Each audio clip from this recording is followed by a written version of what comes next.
This is Hannibal here from thehannibaltv.com. And today I'm doing a podcast that Jack Kilby was supposed to do, the six pack on the open road in search of Wrestlemania by Brad Balukjian, which is a very tough name to pronounce. Where are you from with a last name like that? Well, the name's actually Armenian. I'm from Rhode Island originally. It's where I am right now. So I'm half Filipino and a quarter Armenian, and any name like that ends in IAN is always a giveaway to be Armenian.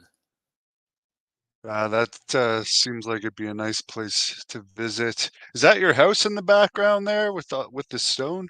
Yeah. This is actually the house that I grew up in, which is great to be back. I've been in California for 22 years. Just moved back here for the release of the book last week, and if I flipped my screen, it would be even better because there's a lake on the other side of my laptop. So can't complain with the view here. No, and Rhode Island has amazing food. That's the one thing I remember from attending the Rhode Island Comic Con a few years ago. The restaurants there are amazing. Yeah, I know. For a little state, we pack a punch, I gotta say. So the six pack on the open road in search of WrestleMania. I know this started off as a book about the Iron Sheik as you knew him, I guess, and it ended up being something else. Maybe to start off, could you tell us about your relationship with the Iron Sheik and how that project began? Sure. Yeah, this book really it's been 19 years in the making because the first iteration of this was going to be a biography that I was going to work on and write with Khosrow Vaziri, the Iron Sheik.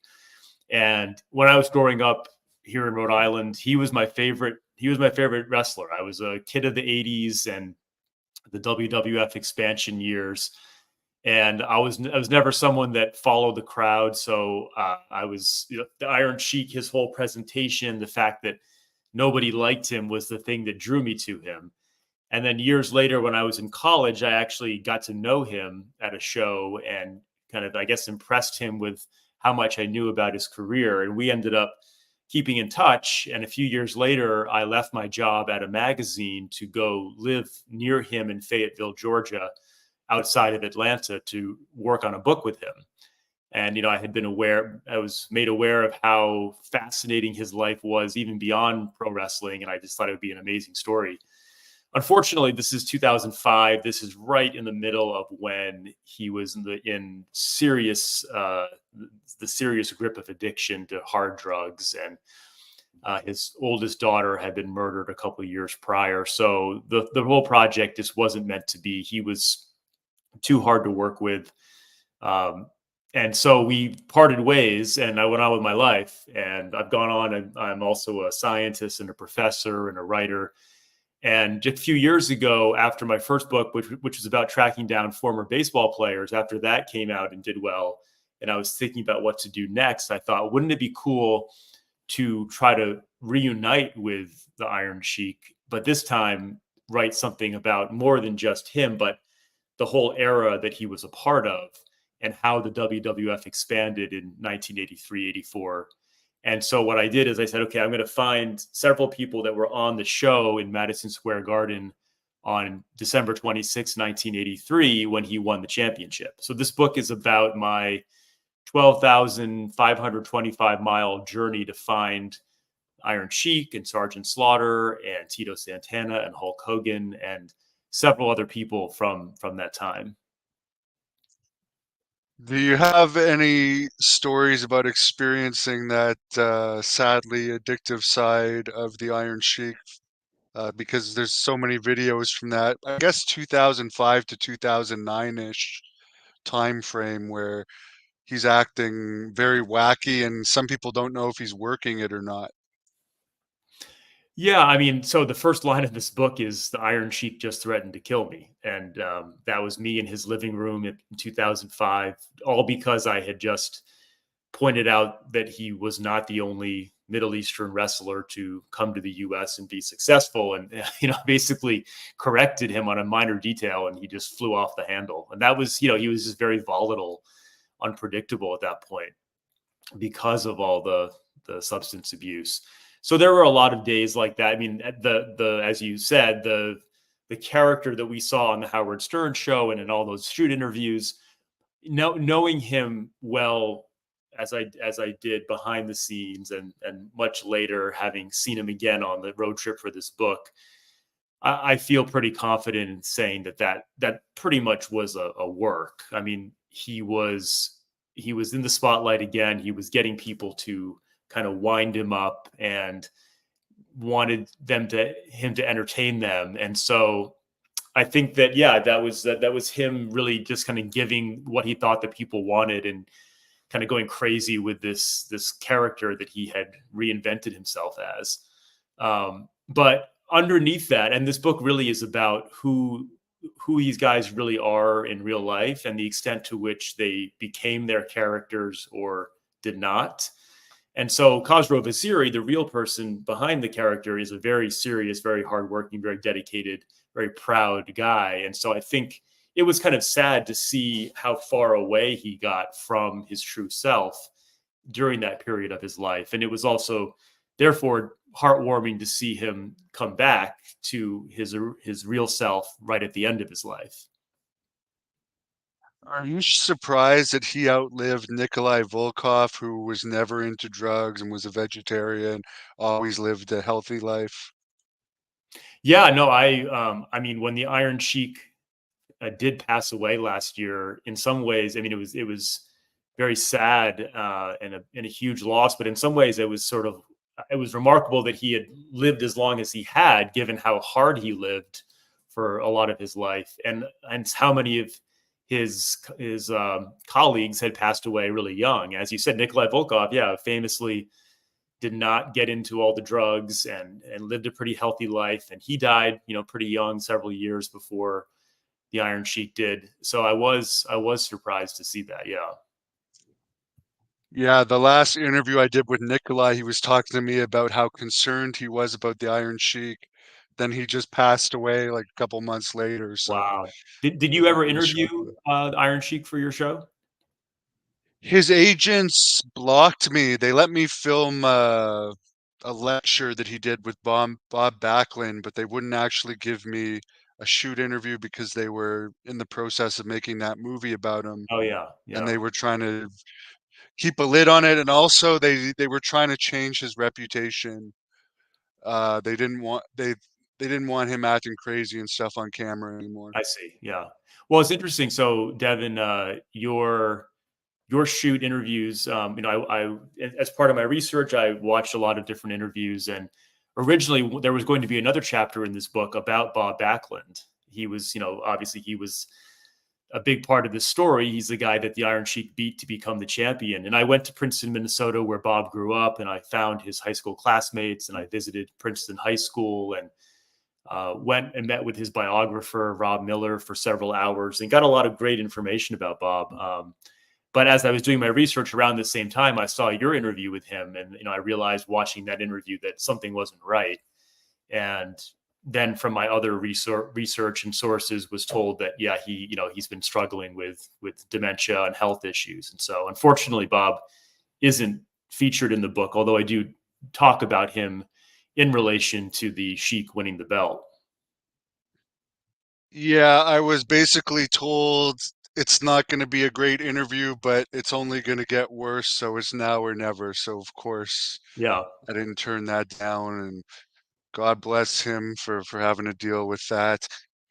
So who else was interviewed for this? You mentioned Sergeant Slaughter. I think Tony Atlas was in there as well.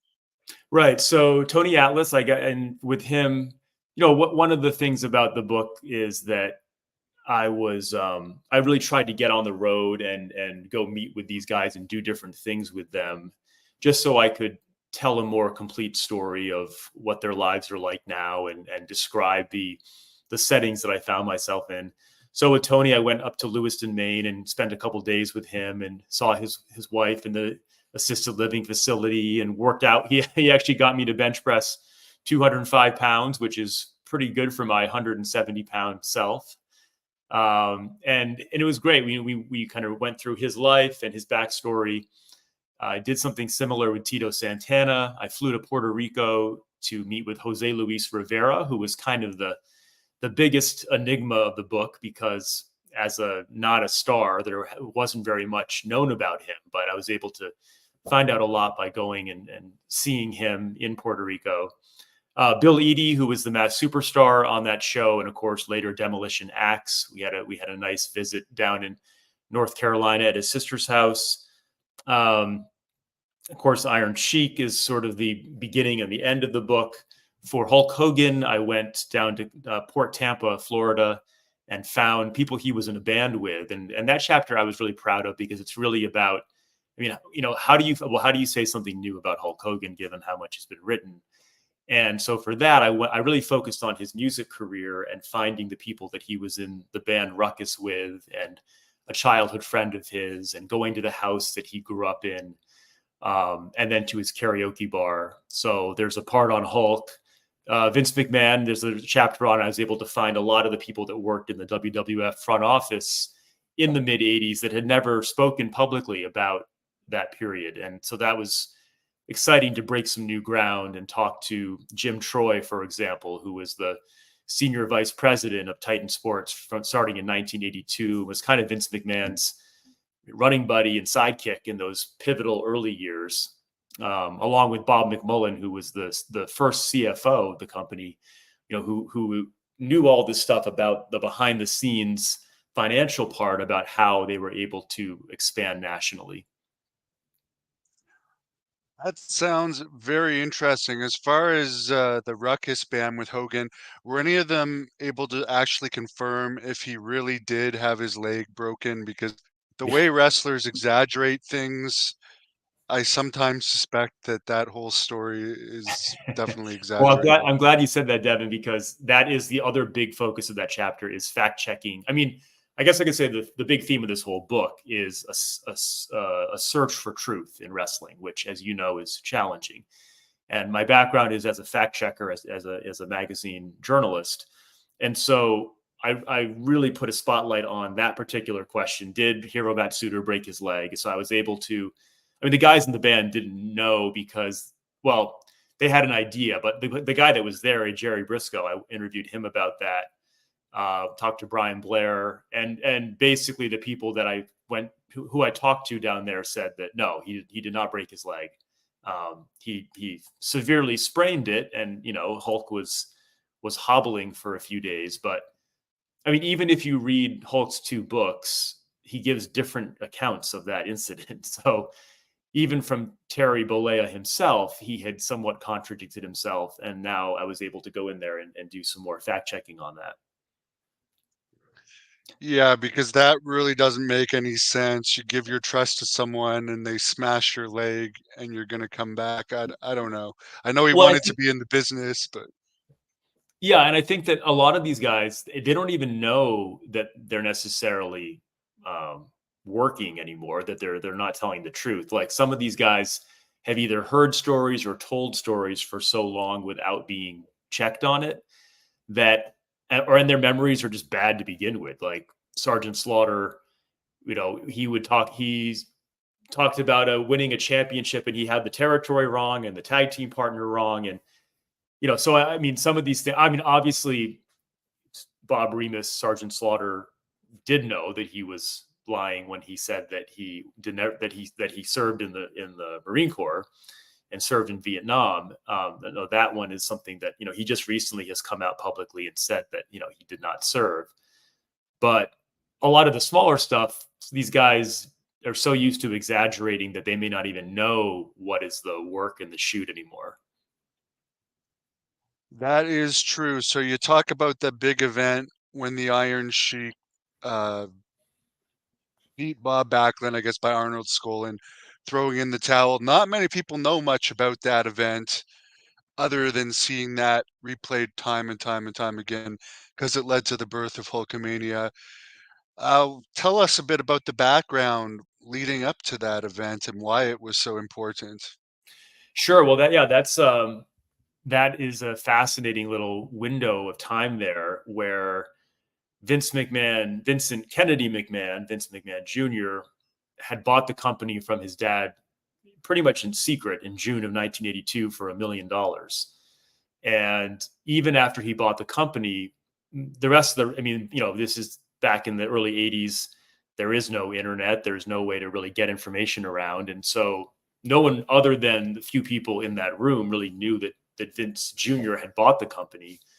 But once he bought it, he started thinking, okay, how am I going to build this thing and take it national? And I think in the back of his head, he always knew, having worked with Hulk Hogan during his previous run in the WWF, that this is the guy that he wanted to have as his horse to, carry the company. And so he's got his eyes on Hulk Hogan, who's in the AWA in 1983. And in this book, I was able to get some of this backstory where Vince McMahon hires a photographer and a writer from a newspaper in upstate New York to come in mid-1983 to launch his new WWF only magazine called Victory Magazine. That may have seemed like a small thing, but it was actually a very big thing strategically, because what he then did is he sent the photographer and who's named Steve Taylor, and the editor, the writer, Ed Holinsky, and he would send them to different territories like the AWA and say, hey, we're going to run a story in our magazine about you. Can we send our writer and our photographer? When they would get there, they would have Vince's business card with them, which they would secretly hand to the wrestlers, asking them to get in touch with Vince. So Vince had a way of secretly poaching the talent from other territories. And they did this with Hulk Hogan. And so, Hulk Hogan is very secretly and quiet being recruited by Vince McMahon in late 1983. Meanwhile, Iron Sheik had been wrestling in Georgia, and he gets a call to come back to New York, where he had been previously. He doesn't know he's going to win the championship, but you think he has a strong suspicion he's going to get a push. And then we have the whole issue. Okay, well, how do we get the belt from Bob Backlund to Hulk Hogan?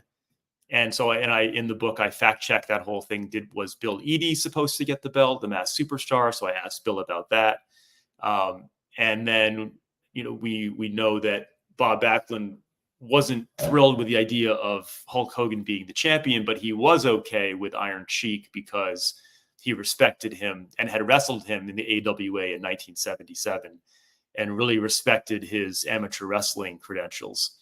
And so the night of the show, Backlund was aware in advance that he was going to lose the belt because he had come up with the finish to have Arnold Skaaland throw in the towel. Iron Sheik said he wasn't aware for sure until they got to the building that night, and Vince McMahon Sr., Vincent J. McMahon, took them into the bathroom and said, okay, here's how it's going to go down. So it's the intrigue. And then, the month later, Vern Gagne offers Sheik $100,000 to break Hogan's leg and take the belt to the AWA, and all of that happened. So it's just a fascinating, 3-month period in wrestling history. So were they still kayfabing it that Vince McMahon Jr.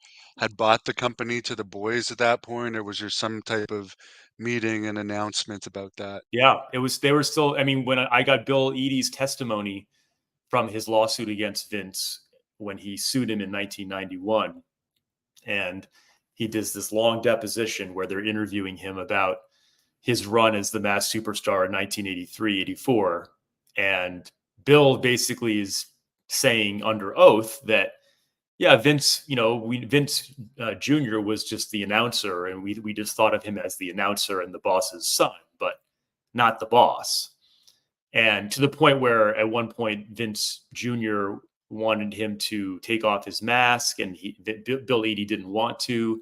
And so Bill had to kind of go to Vince Sr. and have him pull rank. And it's all this fascinating, again, sort of new information that has come out from this research, because that story only exists in this deposition, which only exists in hard copy in a storage facility in Bridgeport, Connecticut. So no one had actually taken that out and looked at it. Of course, Demolition still hasn't been put in the Hall of Fame. Some people that were in the concussions lawsuit have come back on good terms with WWE. since, such as Sylvain Grenier, who's been an agent since that lawsuit. What was so bothersome about that Bill Eadie lawsuit that it seems like WWE is still holding a grudge about it to this day?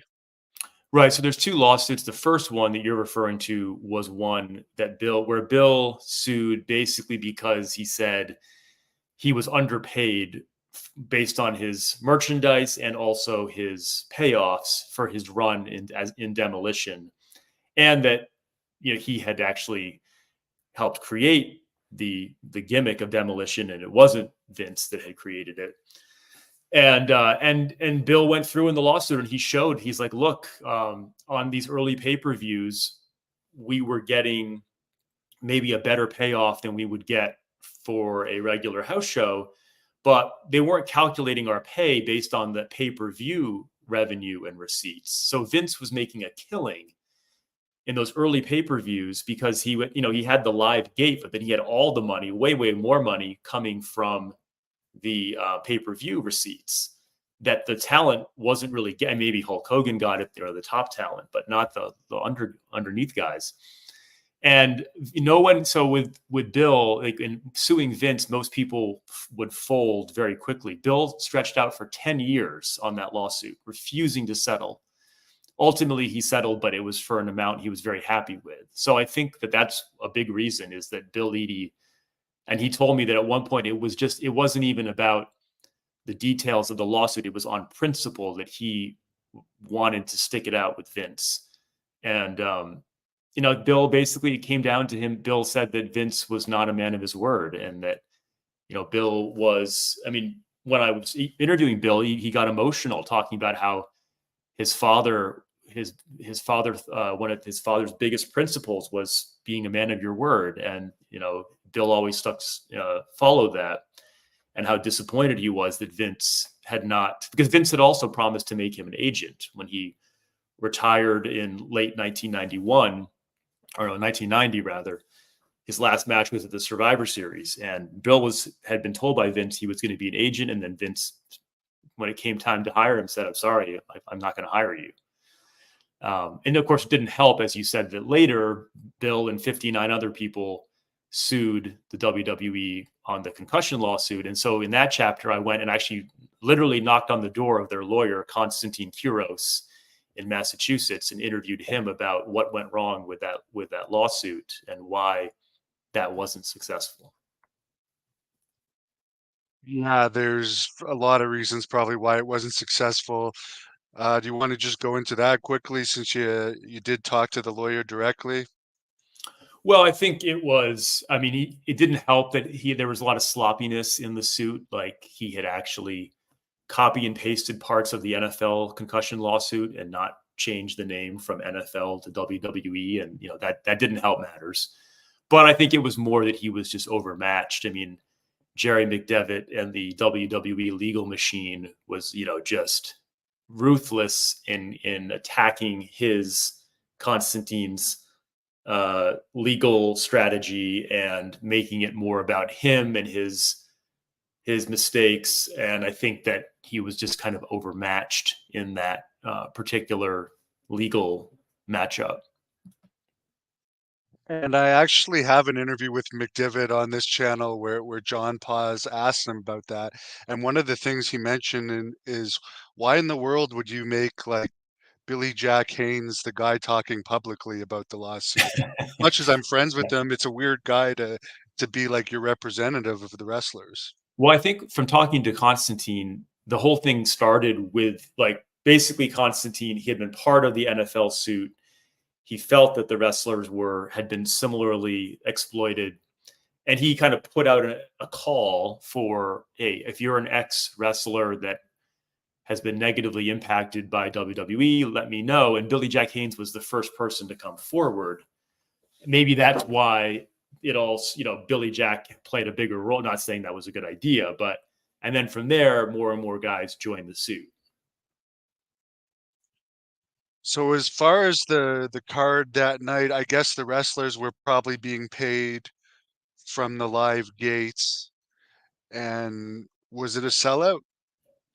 Yeah, Madison Square Garden, December 26, 83 was a sellout, plus the Felt Forum, which was the adjoining facility that would show it on closed circuit, also sold about 4,000 some tickets. So I think that particular show probably had about 24 to 25,000 people watching it live in New York. Now, you mentioned that the pay-per-view revenue didn't always get a bonus to the wrestlers. What about the Felt Forum revenue? Did they include that when they were paying the wrestlers off? That I don't know. I was able to get internal financial documents from a lot of shows based on the material that I collected, but I did not get it from the show that the book is focused on. That was not one of the ones that I got, so I don't know how that worked. I'm looking at the card now from that show. I'm surprised that Bob Backlund apparently wrestled twice. He also wrestled team with Arnold Skolin to defeat No, Captain Lou Albano. that's a typo. Okay, Yeah, because I saw that somewhere too, and I see, yeah, no, that's not right. It was somebody else interesting. in that show.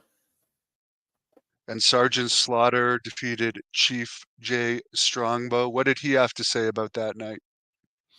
Well, so I wasn't able to ask, and the book really isn't about each of those matches so much as the backstories and the lives of the people that I tracked down that were on the show. But there were also some people on the show that I didn't try to get to, like Magnificent Morocco is still alive. I limited it to 6 people plus Hulk Hogan and Vince McMahon because you kind of have to include them in this whole story. And the book's already 300 pages, so it was going to get too long if I tried to do everyone that was still alive. Yeah, and what's amazing, I don't know if you could confirm or deny this, but like the Iron Sheik against Bob Backlund was the middle of the card, and the Mm-hmm. main event is actually Bruiser Brody's Killer, Invader 1 teaming with Invader 2, Mm-hmm. defeating Butcher Vachon and Iron Mike Sharp, two jobber types, in just over 4 minutes. They often did that, didn't they? Put the main event on in the middle of the card. Yeah, that was a strategy to sell tickets to the next show. So if they had that main event, Iron Sheik wins the belt. I believe they announced right afterwards, right before intermission, that the next month will be a rematch for Bob Backlund. And so they're going to drive ticket sales, immediately. Obviously back then you had to go to the box office to get tickets. So if you're already in the building, hey, let's go down and get next month. There are monthly shows in Madison Square Garden. So often the marquee match was not the last match on the show. And the Invaders, I did. So Jose Luis Rivera, so there were a lot of connections with the Invader, Jose Gonzalez, because Tony Atlas was there in the locker room when the whole incident happened with Bruiser Brody. And I was able to talk to Tony about that. And also, Jose Luis Rivera had some new information that he shared about how he interacted with Jose Gonzalez when they were both in the WWF. That was pretty interesting. So again, it was worth taking the flight to Puerto Rico to get to see him. Yes, and Jose Luis Rivera was supposedly on the opener versus Rene Goulet, according Right. to the match report. So and we don't want to give away much from the book, but we always hear that the heat between Invader and Brody actually may have come from WWE. Supposedly they were trying to push Invader, and Brody just ate him up there because at the time of the death, they were both baby faces in Puerto Rico. Did Mhm. Jose Luis give you any insights onto that? Not on that particular. I mean, what I had heard was something similar, that way earlier in their careers that uh, Brody hadn't sold enough for him or something like that. That's what I had heard. But Jose Luis did not have anything specific about that backstory. So Jose Luis, as you said, he's not found very often. I guess he must have saved his money and retired pretty well. How did you end up tracking him down and finding him? Well, I had a lot of help in the research of this from Eric Bischoff, who I knew through my first book, The Wax Pack, the baseball book. And Eric I don't know how he got it, but he got me a phone number for Jose Luis. But also, I had found Jose Luis's daughter, Johanna, who lives in New Jersey, had done a GoFundMe for him a few years ago for his knee replacement. And I was able to contact her that way. So I actually went and interviewed her about what it was like to grow up with him as a father. And that's another part of this book that, I mean, this really isn't a traditional wrestling book, because while we talk about these storylines and the history, it's really more about the humanity of the wrestlers. And so I interview their family, their kids, their high school coaches. I went to the hometowns where they grew up to tell the story of, so for example, Tito Santana's real name is Merced Solis. I went to Mission, Texas, where he grew up, and met with his cousin, who took me around all the places where they hung out together as kids, and learned a lot about Merced's father and that relationship, along with his sons. And so, I think it's really kind of a human interest story about these guys from that era. And I hate to bring this up, but did you talk to him at all about his daughter, who was confirmed his Yeah. daughter by blood? Yeah. And I don't want to give that whole story away, but that was part of the story of him. Is here's a guy, Merced Solis, who I think really bought into his character as Tito Santana being this, clean-cut, virtuous babyface in real life that's the exception to the rule. And then a few years ago, this news comes out that he's got a daughter, and that, so yeah, when I met with Tito, I asked about this, and we talk about the struggle he's had with that news and how it's affected his family, and sort of his own view of himself. I heard through his daughter that they actually talked at WrestleCon the other weekend, so Well, it's that's funny. So interesting to me. I was there at WrestleCon in the same room, and my table was probably, I don't know, 30 yards away from them.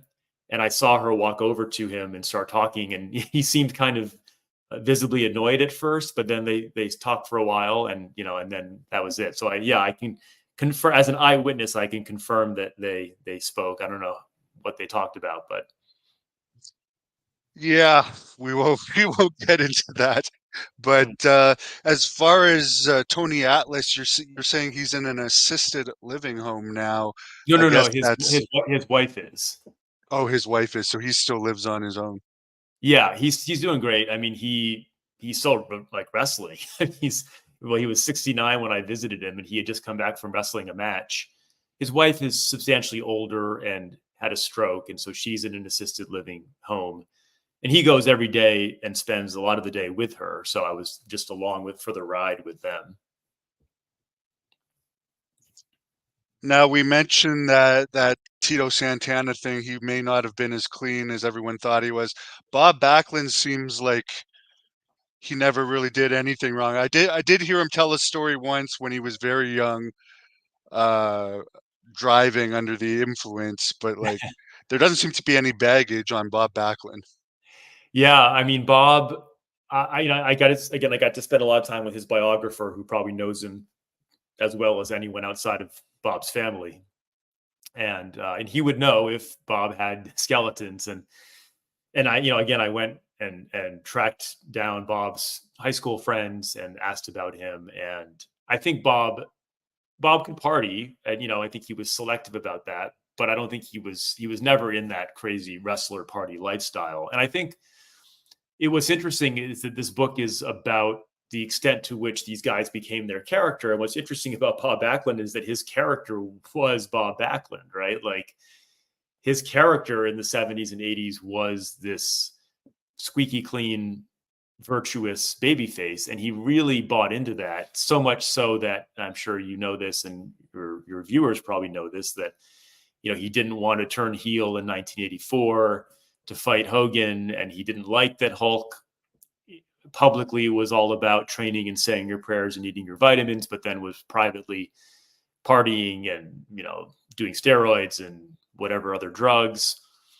So I think that in some ways, professionally, that might have hurt him because he didn't adapt until much later when he did the Mr. Bob Backlund gimmick. But a lot of his fans are really proud that he didn't adapt to the changing times. Do you find it strange that around that time, you probably, unless it's a special situation like Bob Backlund, but you even mentioned he would do it from time to time.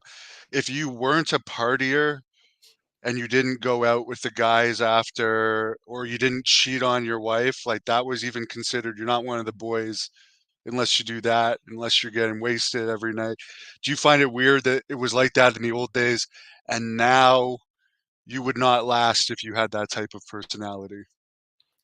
I don't know if I think it's weird. I think it's just a reflection of how society has progressed, and I think generally a healthy way, that we're not like celebrating cheating on your wife, and it's not the cool thing to do.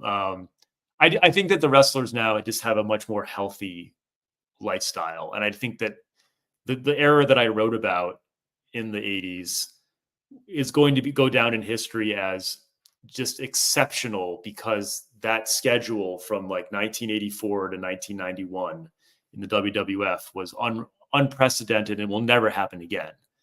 And I understand why most of those guys bowed to the pressure of drinking and drugs and partying and women. Um, if you were not part of that, I think, yeah, you may not have had the same social capital, but at the same time, I think Bob Backlund probably may not have been loved, but he was probably respected by those guys, because in the back of their head, they knew, oh, this guy is probably going to walk out of here in okay shape. Yeah, and it seemed like he was the chosen one early on, even when he was wrestling for Eddie Graham earlier. It seems like Roman Reigns, for instance, was also the chosen one. They have their guys that they know way ahead of time are going to be the next star of the company. So people probably knew Bob Backlund's going to be the guy. Let's leave him Well, alone.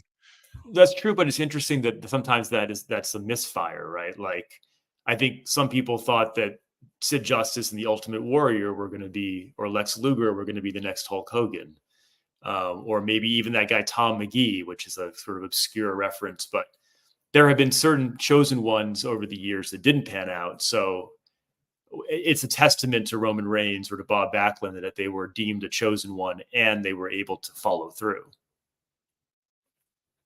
Yeah, I think Sid could have done it, but he just didn't have the will or desire to. But he was very, very over when he was Sid Justice. Yeah, no doubt. So you mentioned kind of the trickery of the WWF magazine at the time, Victory magazine, coming in and actually giving Vince McMahon's card to people that he wanted to recruit back then. And since news didn't travel that fast in the pre-internet world, they probably got away with it way longer than that. They wouldn't even got away with that today. Is there any other like underhanded type tactics that you found in your research similar to that McMahon used? Well, I don't know if it's a secret, but it's something that isn't spoken about that often, which is that there's no way that well, two things. Vince could probably not have successfully expanded if he had paid for more benefits for his wrestlers, right? That like the CFO told me that he even brought this up with Vince and Linda, because Linda was also right there, equally powerful as Vince in those early years. And he said, like, well, if we actually pay these wrestlers as employees, if we give them any kind of benefits, like there's no way we can afford that. And so they didn't. And then that is still to this day, they're still independent contractors. And that's the crux of a lot of the lawsuit that happened with the concussions and all that. So just in terms of how he managed revenue and costs, that was a big way to keep costs down. Another thing that isn't spoken about much, which I was able to dive into, were the Middle East tours that they took starting in 1983. And I was able to find a couple of the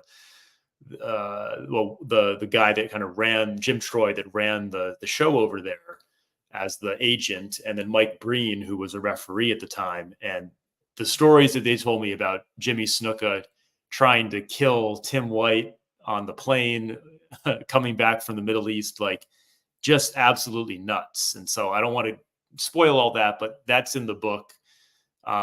Those stories have not been told. And the fact that the WWF took multiple tours to Kuwait and Bahrain and Qatar and Egypt and Dubai in those years, they're hardly, those shows are basically lost to history. Like they're not recorded. Only a couple of them show up in any wrestling databases or any matches on YouTube.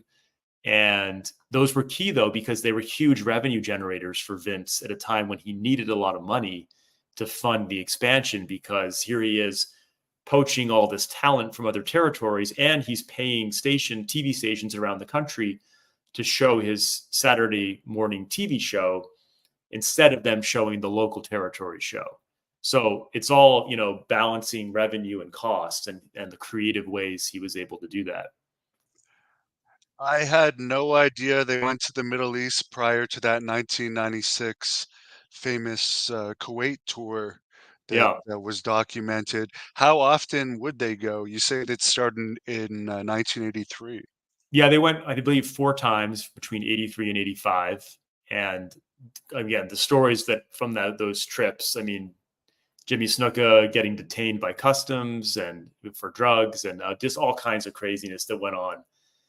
That was, the original plane ride from hell was from those tours. And again, there's so, again, people don't also know that Vince wanted to do a tour in Africa in 1984 and was looking into that and sending Tony Atlas over there. He looked into New Zealand. He was looking internationally because he knew that he could make a lot of money overseas. And he ended up going to a lot of, now they're doing it, obviously Saudi Arabia and France and Australia, but very few people talk about those early years when Vince was already doing that. They always say Vince Sr. never would have sold to Vince Jr. had he known Vince Jr.'s expansion plans. In your research, could you confirm that at all? Not directly, because I didn't get to, Vince wouldn't, not surprisingly, wouldn't talk to me. And I think he's one of the only people still alive that might really know the answer to that. Like Jim Barnett has passed away. He was in the front office. People like Gorilla Monsoon, they might know, but they're all gone. Linda McMahon would know, but she wouldn't talk to me. So my suspicion based on circumstantial evidence is that he would not have approved of all the things that Vince did, but that he would have been okay with Vince, overall Vince's effort to go national, because I think it was in 1983, the WWF seceded from the NWA. And basically when Vince Jr. was getting pushback, Vince Sr., although reluctant, still said, okay, let's go off and let's do this.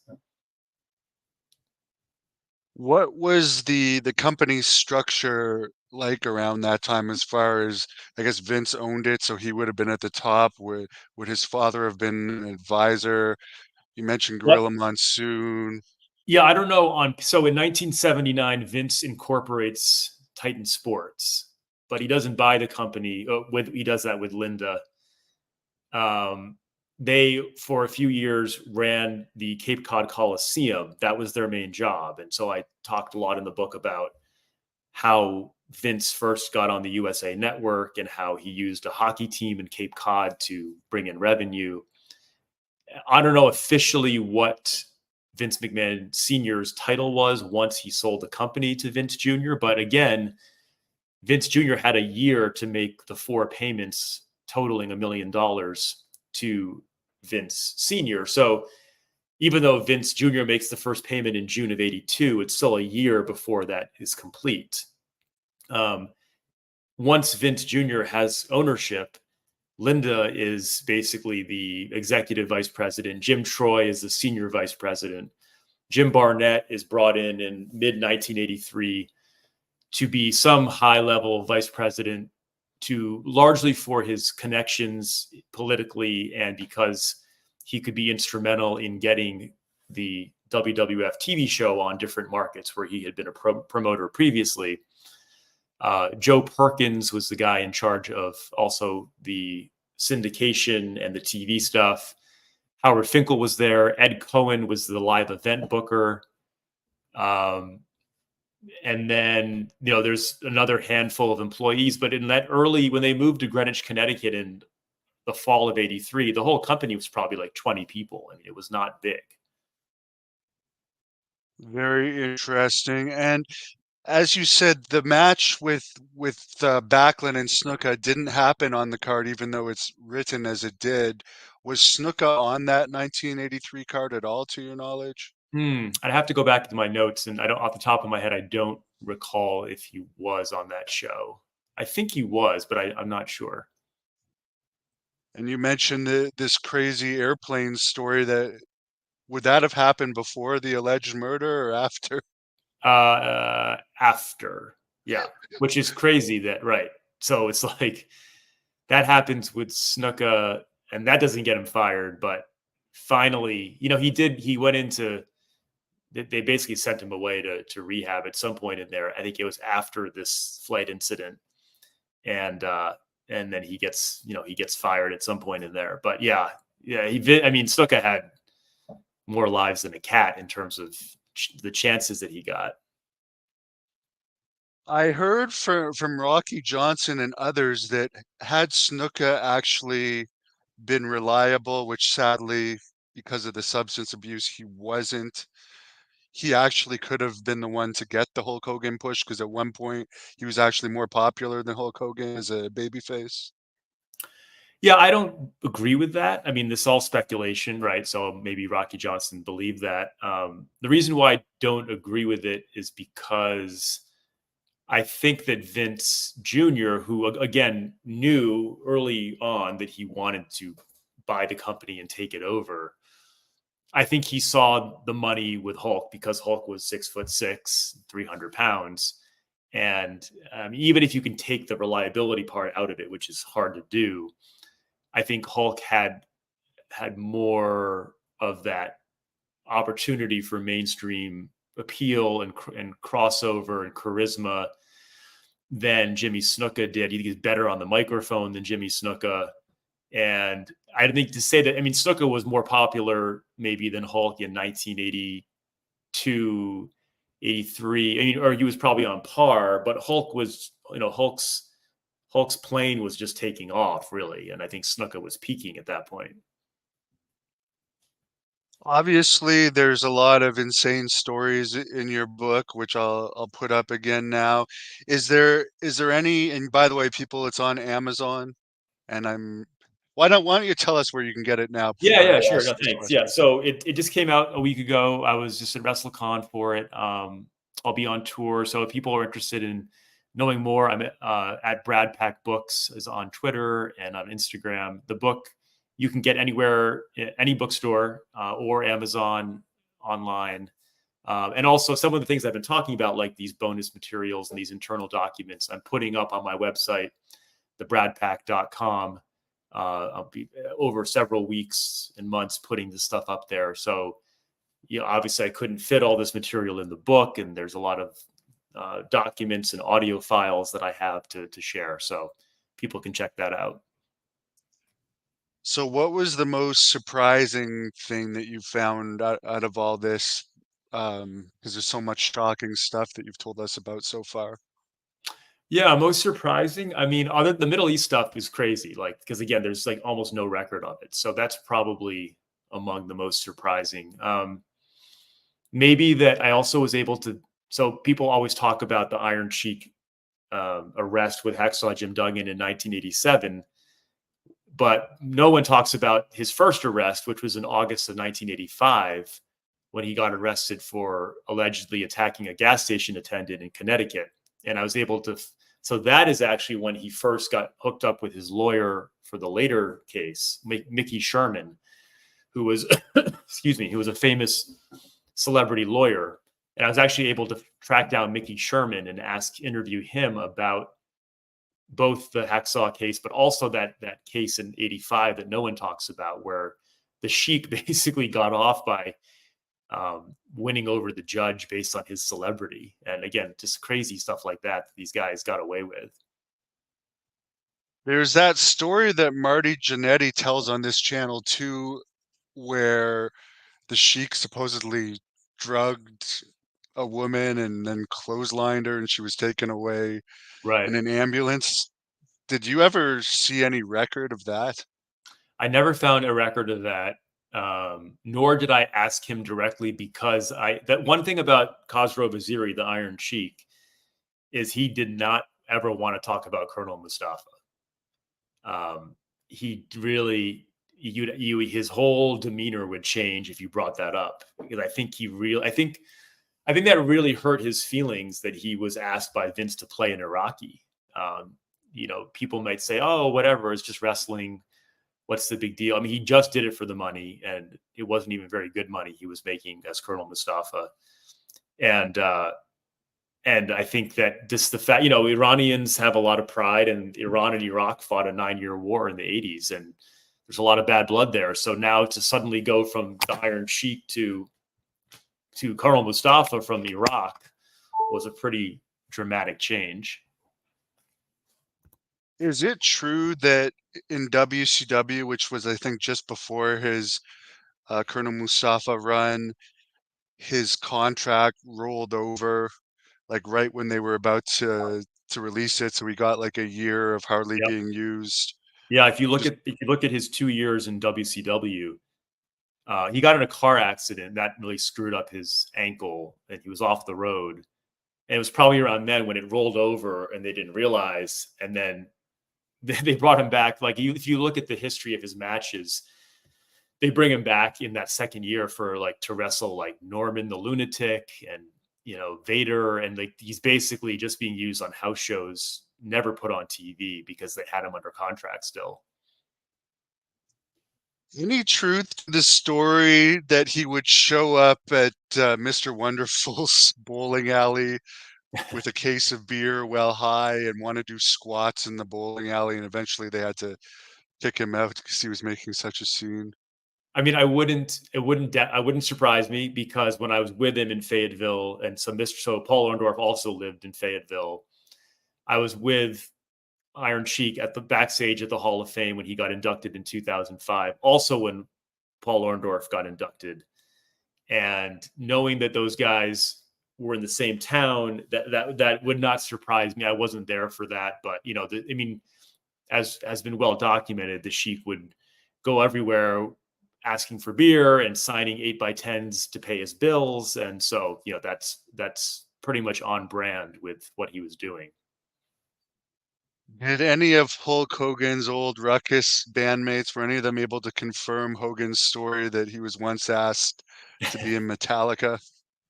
No, but I think that's been pretty debunked by I've seen other stories about that where they're like, I think even Terry Bollea admitted that was not actually true, or that it was it was a real stretch from what actually happened. But no, they did say that, and this was really interesting, that really Terry learned the craft that made him the most recognizable wrestler of all time from music, and how good he was in those early days. He was a full-time musician, and he was actually touring with Ruckus, and they said that he was a bassist, and usually it's the lead vocal guy that's the star, but they said that Terry was the guy that really knew how to work the crowd, and so obviously he incorporates that into his wrestling later on, and then becomes the mega star that he is.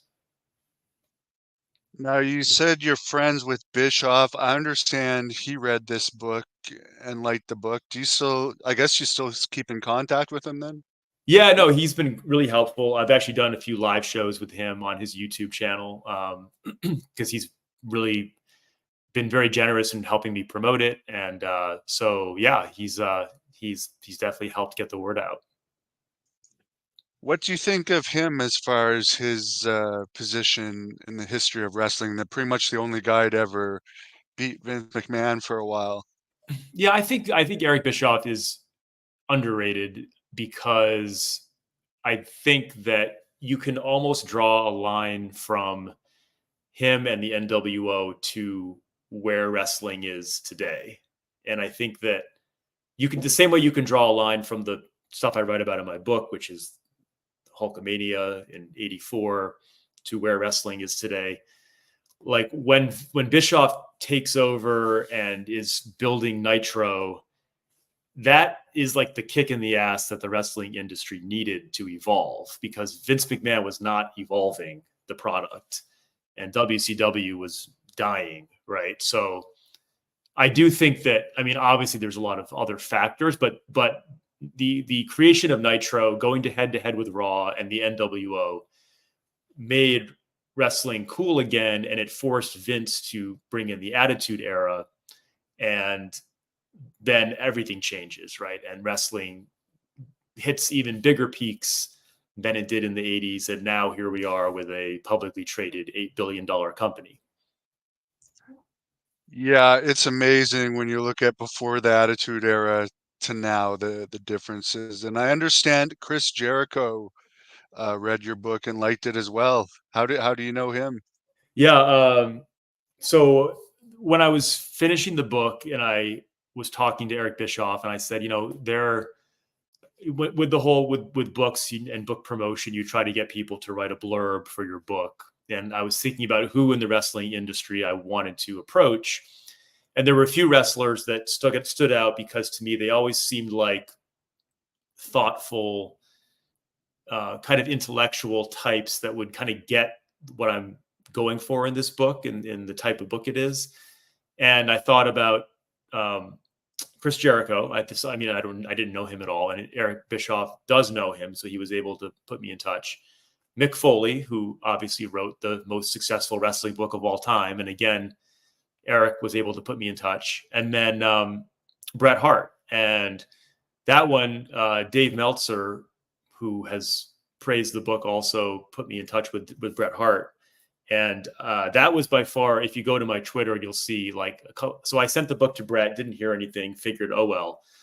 And then a couple months ago, I get this 4-paragraph email from Bret Hart where he's saying this is one of the best wrestling books of all time. And it brought me to tears. And, getting that was probably the best part of this entire book process. I mean, Bret's not really in the book, but I always respected Bret for his integrity. And he just seemed like someone that really is truly an honest person, which is hard to come by in wrestling. And so for a book that's all about truth and the search for honesty, I really thought Bret would like it. And it was really amazing to get that. What do you think about Mick Foley? I think he may have changed his mind now, but saying that he wanted to return to the ring at 60, obviously to get a big payday out of it, but I guess he's already having some concussion issues from the light training and he's had all those injuries in the past. Yeah, it doesn't surprise me because almost all of these guys, and that's including the guys I wrote about, it's like an addiction, the spotlight, right? I mean, look at Ric Flair and Hulk Hogan. If it wasn't for the fact that he literally could not get into the ring, he would wrestle tomorrow, I think, if he physically could. So as long as you can walk, these guys want to wrestle. And there's a few exceptions. I got to say, someone like Tito Santana, seems like pretty content to not wrestle, or Bill Eadie, but most of these guys, it's in their blood. And so I'm not surprised that he would have that impulse, but it sounds like he's realizing that's probably not a good idea. Both Tito and Bill Eadie have to be pretty well set, but obviously now that I know about the settlement that Bill Eadie got on top of his extremely long career, that he only just stopped wrestling recently, Well, and what's he's still crazy, right, doing is that, autograph. Tito just retired from teaching last year, and he was a teacher longer than he was a wrestler, which is crazy. I mean, like full-time wrestler. So you figure he taught 20 years in the New Jersey school district. He's probably got a good pension now, and probably doing pretty well. Yeah. Plus, he had a good career, and if he was a legit math teacher, I know Virgil also said it. So sometimes you got to take it with a grain of salt in wrestling. No, But if he was a I can, math, yeah, yeah, I can confirm that Tito was a legit Spanish teacher oh, and gym Spanish, teacher. okay. Yeah. Yeah, so I'm sure he saved his money well. So I appreciate you sharing these stories. I think you're going to cause a dark side of the ring episode on this plane ride from hell in the Middle East, Yeah. 100% once that story gets out more. I'll let you wrap this up with whatever you want to tell the fans. I'm looking forward to taking a look at this book. Seems very interesting. Yeah, thanks. No, I really appreciate it. I have a lot of respect for wrestling fans just because they're so passionate about their love for wrestling. And I mean, I write about a lot of different topics. I'm a wrestling fan myself, but I wanted to really do a really deep dive on this stuff and tell a story that's both really breaking new ground, but also really entertaining. And so I hope people appreciate the stories I was able to find and get a lot out of it. So please, yeah, check it out, thebradpack.com, at bradpackbooks on Twitter and Instagram. And yeah, Devin, let me know what you think. Be happy to talk about it more with you.